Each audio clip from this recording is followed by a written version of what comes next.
ଆଜିର ଅନୁଚିନ୍ତା। ନମସ୍କାର ବନ୍ଧୁଗଣ, ବାସ୍ତୁଶାସ୍ତ୍ର ସହ ଜଡ଼ିତ କିଛି ଉପାୟମାନ ବିଷୟରେ ଆଜି ଆମେ ଆପଣଙ୍କୁ କହିବାକୁ ଯାଉଛୁ, ଯାହା ନୀତିଦିନିଆ ଜୀବନରେ କାମରେ ଆସିଥାଏ। ଏଣୁ ଡେରି ନକରି ଜାଣିବା ଆଜିର ଅନୁଚିନ୍ତା ଗୁଡ଼ିକ। ନମ୍ବର 1ରେ ରହିଛି ଦର୍ଶକ ବନ୍ଧୁ, ପିଲାଙ୍କ ପଢ଼ିବା ଘରେ ଶୁଦ୍ଧ ଘିଅ ଦୀପ ଲଗାଇଲେ ଏବଂ ସରସ୍ୱତୀ ଯନ୍ତ୍ର ରଖିଲେ ପିଲାଙ୍କ ପାଠ ପଢ଼ାରେ ମନ ଲାଗିଥାଏ ଓ ବିଦ୍ୟା ବୃଦ୍ଧି ହୋଇଥାଏ। ନମ୍ବର 2ରେ ରହିଛି ଦର୍ଶକ ବନ୍ଧୁ, ଶୋଇଲା ବେଳେ ଖାସ ଓ ଛିଙ୍କ ହେଲେ ମୁଣ୍ଡ ତଳେ ତକିଆ ଦେଇ ଶୋଇଲେ କିଛି ପରିମାଣରେ କମିଯାଇଥାଏ। ନମ୍ବର 3ରେ ରହିଛି ଦର୍ଶକ ବନ୍ଧୁ, ବାଦାମ, ମିଶ୍ରି ଓ ପାନମଧୁରୀକୁ ପାଉଡର କରି ରାତିରେ ଖାଇବା ପୂର୍ବରୁ 2 ଚାମଚ ଗରମ ପାଣିରେ ମିଶାଇ ସେବନ କରିଲେ ସ୍ମରଣ ଶକ୍ତି ବୃଦ୍ଧି ପାଇଥାଏ। ନମ୍ବର 4ରେ ରହିଛି ଦର୍ଶକ ବନ୍ଧୁ, ଘରର ଛାତ ଉପରେ ଦକ୍ଷିଣ ପୂର୍ବ କୋଣରେ ପକ୍ଷୀମାନଙ୍କ ପାଇଁ ପିଇବା ପାଣି ରଖିଲେ ପରିବାରର ଆୟ ବୃଦ୍ଧି ହୋଇଥାଏ ଏବଂ ଭଗବାନ ଗଣେଶଙ୍କୁ ସକାଳୁ ନାଲି ରଙ୍ଗର ଫୁଲ ଅର୍ପଣ କରିଲେ ଘର କରିବାର ଇଚ୍ଛା ପୂରଣ ହୋଇଥାଏ। ନମ୍ବର 5ରେ ରହିଛି ଦର୍ଶକ ବନ୍ଧୁ, ମଙ୍ଗଳବାର ଦିନ ଗାଈକୁ ମସୁରୀ ଡାଲି ସହ ଗୁଡ଼ ମିଶାଇ ଖାଇବାକୁ ଦେଲେ ସବୁ ମନସ୍କାମନା ପୂର୍ଣ୍ଣ ହୁଏ ଏବଂ କନ୍ୟାର ବିବାହ ହେଉନଥିଲେ ହଳଦିଆ କପଡ଼ାରେ ହଳଦୀ ବାନ୍ଧି ତକିଆ ତଳେ ରଖନ୍ତୁ।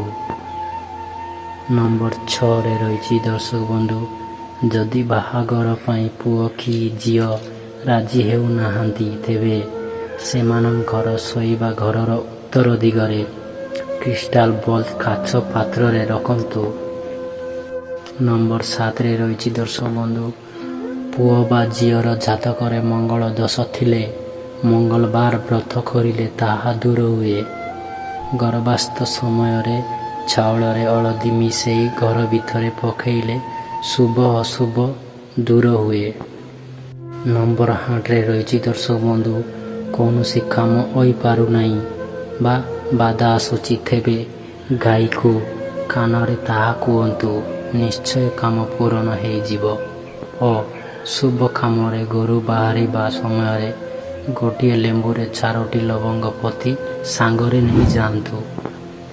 ନମ୍ବର 9ରେ ରହିଛି ଦର୍ଶକ ବନ୍ଧୁ, ସପ୍ତାହକୁ ଥରେ ମିଶ୍ରିଯୁକ୍ତ କ୍ଷୀରି ପରିବାରର ସମସ୍ତେ ଖାଇଲେ ମା ଲକ୍ଷ୍ମୀ ପ୍ରସନ୍ନ ହୋଇଥାନ୍ତି। ଲୁଣ ନେଇ ମୁଣ୍ଡ ଚାରିପଟେ ବୁଲେଇ ବାହାରକୁ ଫିଙ୍ଗିଦେଲେ ଅଶୁଭ ଦୃଷ୍ଟି ଦୂର ହୁଏ। ନମ୍ବର 10ରେ ରହିଛି ଦର୍ଶକ ବନ୍ଧୁ, ପ୍ରତ୍ୟେକ ଦିନ ପାଣିରେ ଲୁଣ ପକାଇ ଘର ପୋଛିଲେ ଭାଗ୍ୟ ବଦଳିବା ସହ ସୌଭାଗ୍ୟ ଆସିଥାଏ। କେବେ ବି କାହାକୁ ସିଧା ହାତରେ ଲୁଣ ଦେବା ଉଚିତ ନୁହେଁ। ନମ୍ବର 11ରେ ରହିଛି ଦର୍ଶକ ବନ୍ଧୁ, ରାତିରେ ଶୋଇବା ବେଳେ ପାଣିରେ ଲୁଣ ପକାଇ ଗୋଡ଼ ଧୋଇଲେ ଭଲ ଦିନ ହୋଇଥାଏ।